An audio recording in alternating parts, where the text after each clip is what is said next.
السلام علیکم ناظرین، آپ دیکھ رہے ہیں OMG گلوبل اور میں ہوں ثانیہ شاہ۔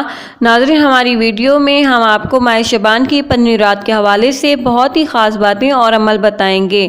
یہ وہ رات ہے 15 شعبان کی، بہت ہی خاص۔ اس رات کی گھڑیوں کا استقبال کریں اور ہر گھڑی کو قیمتی سمجھ کر اس کی قدر کریں۔ انشاءاللہ جو بھی آپ دعا مانگیں گے پوری ہوگی۔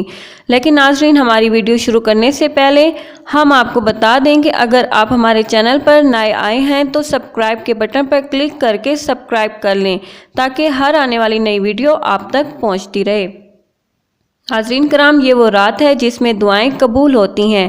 ہمارے پیارے نبی حضرت محمد صلی اللہ علیہ وسلم ارشاد فرماتے ہیں 5 راتیں ایسی ہیں ان میں دعائیں رد نہیں کی جاتی: رجب کی پہلی رات، شعبان کی رات، عید الاضحیٰ کی رات، عید الفطر کی رات اور جمعے کی رات۔ آپ صلی اللہ علیہ وسلم نے ارشاد فرمایا اللہ تعالیٰ ان 5 راتوں میں بالخصوص دروازے رحمتوں کے کھول دیتا ہے۔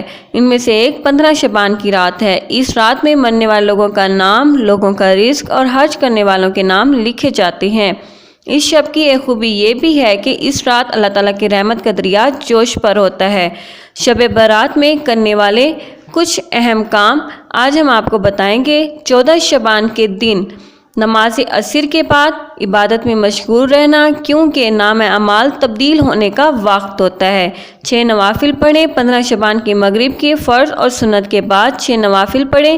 2 رکعت کر کے اس طرح ادا کی جائیں کہ 2 رکعت درازی عمل بالخیر، 2 رکعت بلاؤں سے بچنے کے لیے، اور تیسری 2 رکعتیں اللہ تعالیٰ کا محتاج رہنا اور لوگوں کی محتاجی سے بچنے کی نیت سے ادا کریں۔ ہر 2 رکعت کے بعد سورہ یاسین پڑھیں یا پھر 21 بار سورۃ اخلاص پڑھیں اور اپنے نصف ایمان کی دعا مانگیں۔ صلاۃ التسبیح پڑھیں، کیونکہ صلاۃ التسبیح پڑھنے کا بے حساب ثواب ہے۔ بیری کے پتوں کے ساتھ غسل کریں تاکہ پورے سال جادو سے حفاظت ہوتی رہے۔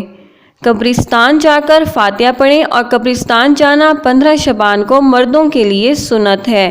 اس دن کا روزہ رکھیں، یہ روحانیت کی پروان کا ذریعہ ہے۔ حضور اکرم صلی اللہ علیہ وسلم نے رمضان کے بعد 15 شعبان کا روزہ کہا ہے۔